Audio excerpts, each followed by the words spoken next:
विधान परिषद सदस्य म्हणून पाचव्यांदा शपथ घेताना जबाबदारी अधिक वाढल्याची भावना व्यक्त करत आमदार व शिवसेना नेत्या डॉक्टर नीलम गोर्हे यांनी महिलांच्या सक्षमीकरण व सुरक्षिततेसाठी कठोर कायदे करण्याची ठाम ग्वाही दिली।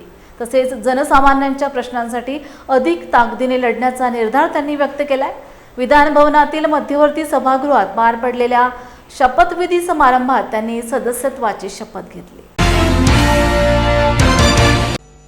मी नीलम लतिका दिवाकर गोर्हे विधान परिषदेचे सदस्य म्हणून निवडून आले असल्याने ईश्वर साक्ष शपथ घेते की कायद्याद्वारे स्थापित झाले आहे अशा भारतीय संविधानाबद्दल मी खरी श्रद्धा व निष्ठा बाळगीन, भारताची सार्वभौमता व एकात्मता उन्नत राखीन आणि आता जे कर्तव्य मी हाती घेणार आहे ते निष्ठापूर्वक पार पाडेन।